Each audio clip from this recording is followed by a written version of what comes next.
Hi everyone, welcome back to our channel tutors JE. और कैसे हो आप सब लोग यार। आई होप कि सब लोग एकदम बढ़िया होगे, सब लोग मस्त एकदम तैयारी कर रहे होगे।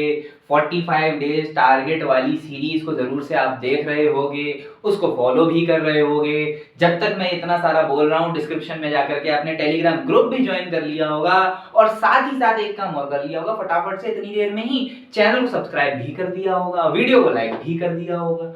ठीक है, तो यार आज क्या हम लेकर के आए हैं यार, एक परेशानी जो बहुत दिन से देखी जा रही है वो ये है कि मॉक टेस्ट देने में काफी बच्चे परेशान हो रहे हैं। बोल रहे हैं कि मॉक टेस्ट दे करके हम एक तो किस तरीके से दें, मुझे समझ नहीं आ रहा। दूसरी बात सर ये हो रही है कि मार्क्स नहीं बढ़ रहे मेरे, वही 100 120 नंबर पे अटका हुआ हूँ, जबकि पढ़ाई मैंने सब कर रखी है, क्वेश्चन आप जैसे बोल रहे हो वैसे लगा भी रहा हूँ, पर नंबर ही नहीं बढ़ रहे यार। देख, परेशानी इस बात की है, सबसे पहली बात वो ये है कि तू 3 घंटे बैठ ही नहीं पा रहा। ये सच है, इस बात को छुपा मत। 1.5 घंटे में आपका सेचुरेशन आ जाता है। 1.5 घंटे आप बस फोकस कर पाते हो भी स्टार्टिंग के। उसके बाद जैसे 2 घंटे मान लो ज्यादा से ज्यादा, उसके बाद का 1 घंटा आप से फोकस नहीं होता, आप बैठ नहीं पाते, आप बस के मन में बस ये होता है कि सबमिट करो, भाड़ में जान दो। होता है कि नहीं होता है? तो ये आदत आपकी चेंज हो सकती है जब आप 3 घंटे की सिटिंग बना करके बैठो यार, तैयारी करो प्रॉपर कि मेरे को 3 घंटे बैठना है। और वो आदत कैसे डलेगी? वो आदत डलेगी आप 3 घंटे की सिटिंग पढ़ने में भी डालो। 3 घंटे बैठ को पढ़ो, 9 बजे से 12 बजे तक, इस तरीके से 3 घंटे की सिटिंग लगाओ। जब तक ये सिटिंग नहीं लगा पाओगे, क्योंकि असली पेपर में आपको 3 घंटे बैठना ही है। वो 3 घंटे आप तभी बैठ सकते हो जब आपने आदत बना रखी होगी, अपनी अपनी आदत बनाओ 3 घंटे बैठने की। दूसरी बात ये कि टेस्ट जब भी दो, अपने मॉक टेस्ट दो, वो 9 से 12, 2 से 5 के बीच में ही दो, क्योंकि जो शिफ्ट चलती है हमारी जेई की वो चलती है 9 से 12 और 2 से 5 के बीच में। रात में टेस्ट देना कोई जरूरी नहीं है। अभी कल ही एक व्यक्ति ने टेस्ट दिया रात को, 1 घंटा 1.5 घंटा ही बैठ पाया। रात को पूरे दिन की थकान होती है, टेस्ट रात को देना बिल्कुल अच्छा नहीं है, बिल्कुल अच्छा नहीं है। सुबह 9 से 12 दो या 2 से 5 में दो, इसी टाइम स्लॉट में आपको अपना टेस्ट देना है, मॉक टेस्ट। ठीक है, इसके बाद चलते हैं यार, कभी भी दूसरों की स्ट्रैटेजी पर मत जाना कि यार वो टॉपर था, उसने मेरे को बताया फिजिक्स केमिस्ट्री मैथ्स कर, फिजिक्स केमिस्ट्री मैथ्स करो, हमेशा फिजिक्स केमिस्ट्री मैथ्स करो, इतना इतना टाइम हर किसी को दो। ये नहीं होता। मेरे लिए मेरा पसंदीदा सब्जेक्ट कुछ है, मैं उसको पहले करना चाहूंगा कि नहीं चाहूंगा। भाई हर किसी का अपना होता है, फिजिक्स केमिस्ट्री मैथ्स करना है पहले, या पहले मेरे को मैथ्स फिजिक्स केमिस्ट्री करना है, या मेरे को पहले केमिस्ट्री मैथ्स फिजिक्स करना है। ये अपने अपने ऊपर होता है, ये बहुत सब्जेक्टिव चीज है। मेरे को पसंद था, मैं फिजिक्स केमिस्ट्री मैथ्स करता था, लेकिन तुम्हारी पसंद कुछ और हो सकती है। मुझे हमेशा पसंद था कि मैं सबसे पहले फिजिक्स ही चलाऊं, सबसे पहले मैं फिजिक्स को ही करूं, लेकिन किसी और की पसंद मैथ्स हो सकती है यार, उसको पसंद है मैथ्स से चालू करना अपना पेपर। तो हमेशा इस चीज पर कभी दूसरे पर ट्रस्ट मत करना, ना ही कभी दूसरे पर डिपेंड करना कि यार वो जैसा बोलेगा मैं वैसा करूंगा। ठीक है, मैं आपको इतनी सी बात समझाने आया हूं कि अपना फेवरेट सब्जेक्ट हर किसी का अपना अपना होता है। हो सकता है तुम्हारा मैथ्स हो सकता है किसी और का केमिस्ट्री हो सकता है किसी का फिजिक्स हो, और वो बंदा चाहेगा कि मैं उसी से चालू करूं। ठीक है, क्योंकि हर कोई चाहता है कि मैं अपने फेवरेट से चालू करूं ताकि कुछ कुछ मार्क्स गेन कर लूं और मेरा कॉन्फिडेंस बिल्ड हो जाए। ठीक है, इसके बाद आपको कभी भी ईगो पर नहीं जाना। क्या होता है ना, हमें एक ऐसा होगा कि भाई साहब इतनी पढ़ाई करी है, क्वाड्रेटिक मैंने इतने अच्छे से करा है, कॉम्प्लेक्स मैंने इतने अच्छे से करा है, पीएनसी मैंने इतना टाइम मारा है, पीएनसी में इतने अच्छे अच्छे क्वेश्चंस किए हैं, सवाल कैसे नहीं हो रहा है मेरे से पीएनसी का। तो हमारे दिमाग में ना एटीट्यूड बन जाता है कि यार पीएनसी का सवाल जैसे ही आया मैं लपकूंगा उसको, मैं लपक लूंगा और छोड़ ही नहीं सकता, मैं उसको छोड़ ही नहीं सकता चाहे जो हो जाए। लेकिन हमेशा ये फोकस करना है कि कभी भी किसी भी क्वेश्चन पे 5 मिनट से ज्यादा नहीं देने। मैक्सिमम अमाउंट बोल रहा हूं 5 मिनट, मैक्सिमम अमाउंट 5 मिनट से ज्यादा आपको कभी किसी क्वेश्चन पर नहीं देने। चाहे आपका फेवरेट चैप्टर ही क्यों ना हो, चाहे आपने पूरे 2 साल वही पढ़ा हो, 1 साल वही पढ़ा हो, कोई बात नहीं है, 5 मिनट से ज्यादा किसी क्वेश्चन पे नहीं देने। ये चीज हटाओ, ये चीज मन से निकाल दो। ठीक है, चौथी बात जो है यार, प्रॉपर यूज करना है आपको शीट्स का। शीट्स का प्रॉपर यूज करने का मतलब क्या है, आपको क्या होता है ना, सेंटर पे 2-3 शीट्स दे दी जाती हैं ब्लैंक। ठीक है, अब आपको उस पर सॉल्व करके फिर आपने आंसर मार्क करने होते हैं। जैसे ही आपकी वो 2-3 शीट्स फिल हो गई, फिर आपको सर शीट ऐसे करके मांगनी होती है, तब वो आपको शीट देते हैं। ऐसा होता है सेंटर पे। तो आपको क्या करना है, आपको अपनी हैबिट बनानी है शीट्स को पूरा इस्तेमाल करने की। कभी भी अपनी राइटिंग बहुत बड़ी बड़ी मत रखना, बहुत बड़ी बड़ी राइटिंग रखोगे तो जल्दी शीट भर जाएंगी, तो आप कम क्वेश्चंस कर पाओगे।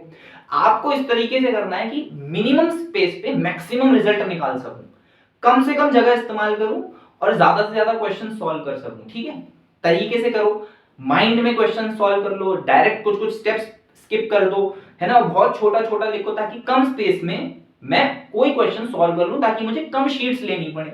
इसीलिए मैं बोल रहा हूं एक प्रॉपर यूज ऑफ शीट्स करो, आपको हर कोना इस्तेमाल करना आना चाहिए।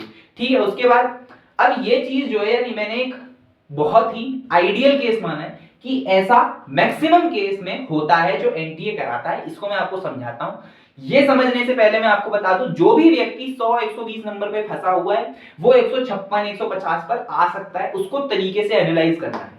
ये बताने से पहले मैं आपको एक बात बोलूंगा कि जो भी मैं बताऊंगा वो आपको सुनना है, समझना है, ओवर रिएक्ट मत करना, इस चीज के ख्वाबों में मत खो जाना कि यार अब क्या है, कोई टेंशन ही नहीं है, 150 नंबर तो ऐसे ही आ रहे हैं, इस बात में मत खो जाना। ठीक है, अब सुनो क्या बोलता हूं। कभी भी अपनी शुरुआत करो तो फिजिक्स केमिस्ट्री मैथ्स किसी से भी कर सकते हो, कोई बाउंडेशन नहीं है। तुझको मैथ्स पसंद है तू मैथ्स से कर, तुझको फिजिक्स पसंद है तू फिजिक्स से कर, तुझको केमिस्ट्री पसंद है तू उससे कर, कोई बाउंडेशन नहीं। लेकिन एनटीए क्या करता है, एनटीए इस तरीके से पेपर बनाता है कि आपके पास 30 सवाल होते हैं जिसमें से आपको 25 करने होते हैं। ठीक है, मैं बात कर रहा हूं आपके पास 7 सवाल फिजिक्स में, 7 केमिस्ट्री में, मैथ्स थोड़ी सी टफ रहती है तो उसमें 5 मान लो। ठीक है, 7 से 8 हो सकता है, 8 भी हो ये नंबर, इधर 8 हो जाए इधर 6 हो जाए। ठीक है, हो सकता है इधर 5 हो जाए। अब ये आसान ऐसे क्वेश्चन ही मैंने आइडियल केस माना है, मिनिमम, एकदम मिनिमम मान रहा हूं, एकदम आइडियल केस, एवरेज। ठीक है, हो सकता है फिजिक्स में ऐसे सवाल पाए जाते हैं कि भैया 7 सवाल आसान होते हैं। अब ये आसान सवाल कैसे हैं, आसान सवाल कहने का मेरा मतलब क्या है, मैं कैसे बोल रहा हूं क्वेश्चंस को आसान। ये आसान सवाल ऐसे होते हैं जिनमें आपको आउट ऑफ द बॉक्स सोचना नहीं है, ज्यादा सोचना नहीं है, आपने क्वेश्चन पढ़ा, आपको फॉर्मूला पता है, आपने फॉर्मूला लगाया, आंसर पाया। ठीक है, इस तरीके के सवाल 7 होते हैं जिसमें आपको बस सोचना है कौन सा चैप्टर है, आपको सोचना है कौन सा कॉन्सेप्ट है, उसका फॉर्मूला लगाना है, डायरेक्ट आंसर लेना है। ठीक है, इसमें 7, इसमें 7। अब मैथ थोड़ी सी टफ रहती तो उसमें 5 क्वेश्चन हो गए। ये आपका चल रहा है राउंड 1। ठीक है, अभी मैं और अच्छे से बताऊंगा। अब ये सवाल 7 सवाल ढूंढने में आपने पूरा सर्फ तो किया, पूरा फिजिक्स तो आपने पूरी पढ़ी, पूरे क्वेश्चंस पढ़े फिजिक्स के। ठीक है, तो अब आपने मार्क करे 3 ऐसे क्वेश्चन, 3 या 4 ऐसे क्वेश्चन जिनमें आपको पता है कि यार करना क्या है, लेकिन थोड़ा सा लेंदी हो गया, थोड़ा शायद आपको लगा कि मैं कर सकता हूं, लेकिन थोड़ी कैलकुलेशन गलत हो गई, बहुत माइन्यूट सी मिस्टेक्स हो रही थी जिसकी वजह से आप निकाल नहीं पाए। But the important thing is you know the concept, you know the तरीका। ठीक है, तो इन क्वेश्चंस को आप मार्क करो। अब ये मार्क करने का ऑप्शन आपको मिलता है, अगर आपने एनटीए का इंटरफेस देखा हो तो उस पर ब्लू कलर या पर्पल कलर से आपको मार्क करने का ऑप्शन मिलता है, तो ऐसे क्वेश्चंस को आपको मार्क कर देना है। ठीक है, ये अब ये 7 सवाल, ये 7 सवाल, ये 5 सवाल करने में आपको लगे 55 मिनट, 55 मिनट लगेंगे, जिसमें मैंने बोला कि 3-3 मिनट आपने इसमें ले लिया, 2.5 मिनट इसमें ले लिया, 3-3 मिनट मैथ्स में ले लिया। ठीक है, तो आपको लगा 55 मिनट।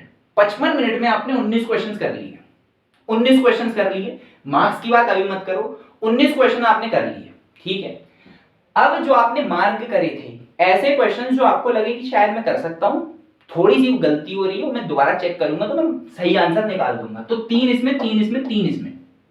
ठीक है, ये मैं आइडियल मान रहा हूं, हो सकता है मैथ्स में कम हो सकता है केमिस्ट्री में ज्यादा हो, जो कि होने चाहिए। तो ये करने में आपको लगे 25 मिनट और, 25 मिनट आपको और लग गए। ठीक है, टोटल समय इधर तक कितना हो गया, 50 20 70 80 मिनट हो गए। ठीक है, टोटल कितने हो गए, 80 मिनट। 80 मिनट में आपने फिजिक्स केमिस्ट्री और मैथ ये पूरा सर्व कर लिया। सर्व कर लिया मतलब आपने पूरे पूरे 30 25 25 क्वेश्चन पढ़ लिए। अब 10 मिनट मैंने बोला और ले लो, 10 मिनट और ले लो, इनको चेक कर लो तुमने कोई गलती तो नहीं करी। सांस ले लो, क्या होता है कई बार वॉशरूम जाना पड़ जाता है, वॉशरूम चले जाओ। ठीक है, एग्जाम के बीच में, जी हाँ, एग्जाम के बीच में कई बार वॉशरूम जाना पड़ जाता है, तो वो चले जाओ। ठीक है, अब क्या करना है, अब आपके पास बचते हैं 90 मिनट। अब आपके पास कितने बचते हैं, आपके पास बचते हैं 90 मिनट और। 90 मिनट मतलब आपने आधा पेपर निकाल दिया, आधा पेपर बच रहा है। अब 90 मिनट है, 90 मिनट में से तुझे अब इसमें से, इसमें से, इसमें से इस तरीके के क्वेश्चंस और ढूंढने हैं जो तू सोच के थोड़ा सा टाइम दे करके कर सकता है। ठीक है, अब ये क्वेश्चंस कैसे आएंगे, ये क्वेश्चंस आएंगे तू कितना और सोच सकता है किसी चैप्टर के बारे में, तूने कितनी और अच्छे से प्रैक्टिस कर रखी थी किसी भी चैप्टर के बारे में। ये नहीं बोल रहा हूं कि ये तो तुझे आ ही जाएंगे, इतनी तो गारंटी दे रहा हूं कि तू ये तो कर ही लेगा, लेकिन ये करने के लिए तेरे कितने एफर्ट्स रहे हैं, तूने कितने पेपर सॉल्व किए हैं, और तू कितना आउट ऑफ द बॉक्स सोच सकता है या किसी भी क्वेश्चन को सोच सकता है। ठीक है, अब हो सकता है इसमें ज्यादा नंबर हो, ये भी ज्यादा हो, ये भी ज्यादा हो, लेकिन एक आइडियल केस के लिए, एक एवरेज बच्चा है उसके लिए मैं ये मान रहा हूं कि वो केमिस्ट्री में 5 क्वेश्चन आराम से निकाल सकता है, ऐसे जो थोड़ा सा सोचे तो कर लेगा।